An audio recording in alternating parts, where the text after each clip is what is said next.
بسم اللہ الرحمن الرحیم۔ وائس اسلامک واقعات سننے والے سب ناظرین کو السلام علیکم۔ آج کی یہ ویڈیو ہمارے لیے بہت ہی سبق آموز اور دلچسپ ہونے والی ہے، کیونکہ اس ویڈیو میں آپ سے یہ بیان کروں گا کہ ایک بہت بڑے چور نے چوری کرنا کیسے چھوڑ دی اور اللہ والا بن گیا۔ کسی زمانے میں ایک بہت بڑا چور تھا۔ وہ ایک بادشاہ کے محل میں چوری کرنے کے ارادے سے گیا۔ رات کا وقت تھا اور محل کے ایک کمرے سے بادشاہ اور اس کی بیوی کی گفتگو کی آواز آ رہی تھی۔ وہ کھڑے ہو کر سننے لگا، اگرچہ ایسا سننا ناجائز ہے، حرام ہے، چوری ہے، لیکن چور چوری ہی کرنے آیا تھا تو اسے سننے میں کیا چیز منع تھی؟ آخر وہ چور ہی تو تھا۔ تو اس نے سنا کہ بادشاہ اپنی بیوی سے کہہ رہا ہے اور اس کی بیوی ہاں میں ہاں ملا رہی ہے، میں اپنی بیٹی کی شادی ایسے آدمی سے کروں گا جو نہایت ہی متقی اور پرہیزگار ہوگا، جو بہت بڑا اللہ والا ہوگا۔ میں میری بچی کی کسی اور سے شادی نہیں کروں گا۔ جب چور یہ بات سن رہا تھا تو اس کے دل میں آیا، کیوں نہ میں ہی کچھ ایسا بن کر دکھاؤں کہ میرے ہی ساتھ شہزادی کی شادی بادشاہ کر دے۔ دل میں ایک حرص پیدا ہو گئی۔ اب وہ چوری کو تو بھول ہی گیا، لیکن دھوکے پر اتر آیا اور گھر جا کر بہت دیر تک سوچنے لگا کہ کس طرح میں اس بات میں کامیاب ہو سکتا ہوں۔ تو ایک تدبیر اس کی سمجھ میں آئی کہ بادشاہ کے محل کے قریب ایک مسجد ہے، اس مسجد میں جا کر بزرگانہ لباس پہن کر اور ان کی وضاحت اختیار کر کے وہاں دن رات عبادت میں مشغول ہو کر بیٹھ جاؤں تو یہ بات بادشاہ تک پہنچ ہی جائے گی کہ کوئی آدمی ایسا متقی پرہیزگار ہے جو دن رات اللہ کی عبادت میں مصروف ہے۔ تو ہو سکتا ہے کہ بادشاہ کی نگاہ انتخاب میرے اوپر پڑ جائے اور میں چن لیا جاؤں اور شہزادی سے میری شادی ہو جائے۔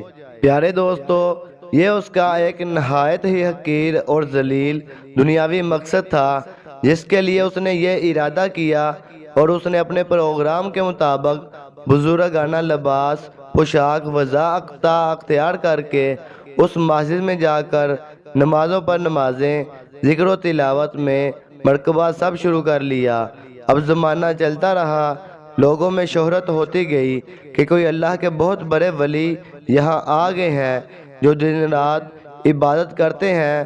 اب اس کی وجہ سے لوگوں کی آمد و رفت کا ایک سلسلہ شروع ہو گیا، یہاں تک کہ بادشاہ تک خبر پہنچ گئی کہ یہاں کوئی اللہ والے آ کر بیٹھے ہیں۔ ہے تو نوجوان لیکن زاہد و عبادت میں لاجواب، تقویٰ طہارت میں بے نظیر۔ جب بادشاہ کو یہ بات معلوم ہوئی تو اپنے ارادے کے مطابق غور و فکر شروع کر دیا کہ شہزادی کے متعلق جو سوچا تھا اس کے لیے اسی کا انتخاب کر لیا جائے۔ بادشاہ نے اس سلسلے میں گفتگو کے لیے اپنے وزیر کو بھیجا۔ وزیر اس شخص کے پاس مسجد میں پہنچا اور اس نے باادب سے کہا کہ میں آپ کی خدمت عالیہ میں بادشاہ جناح پناہ کی طرف سے آیا ہوں ایک پیغام لے کر۔ اس نے کہا کہ کیا پیغام ہے؟ وزیر نے بتایا کہ بادشاہ نے کئی سال پہلے یہ فیصلہ کر لیا تھا کہ اپنی لڑکی کا نکاح ایک ایسے شخص سے کریں گے جو بڑا ہی متقی اور پرہیزگار اور اللہ والا ہو، اور وہ اس کی تلاش میں تھے۔ اب جو نظر گئی تو نظر انتخاب آپ پر آ رکی ہے، لہذا بادشاہ نے مجھے بھیجا ہے کہ اس سلسلے میں آپ سے گفتگو کروں۔ اگر آپ اس کے لیے تیار ہو تو فرمائیے، اگلی نشست کے اندر اس سلسلے کی کوئی کارروائی آگے بڑھائی جائے گی۔ یہ شخص جو دراصل اسی تمنا و آرزو میں یہاں آ کر بیٹھا تھا، وہ بہت دیر تک یہی وزیر کی گفتگو سنتا رہا۔ اس کے بعد اس کی آنکھوں سے آنسو جاری ہو گئے۔ وزیر نے پوچھا کہ کیا بات ہو گئی؟ تو کہنے لگا، آج جو پیغام لے کر آپ آئے ہیں یہ پیغام مجھے منظور نہیں ہے۔ وزیر نے کہا کہ کیوں منظور نہیں؟ اس نے کہا کہ دیکھیے، میں صاف صاف بات آپ کو بتاتا ہوں کہ میں اصل میں ایک چور تھا اور میں بادشاہ کے محل میں چوری کے ارادے سے گیا تھا۔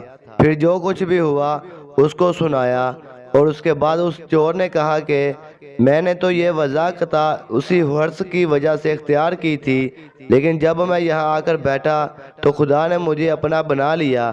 اب بس اس کے بعد مجھے کسی کی ضرورت نہیں۔ اللہ اکبر۔ جب عبادت عبادت ہو جائے، نماز نماز ہو جائے اور ذکر ذکر ہو جائے اور ہماری دیگر عبادتیں واقعی عبادتیں ہو جائیں تو بے شک یہ نمازیں اور عبادتیں انسان کو برائیوں سے روک دیتی ہیں۔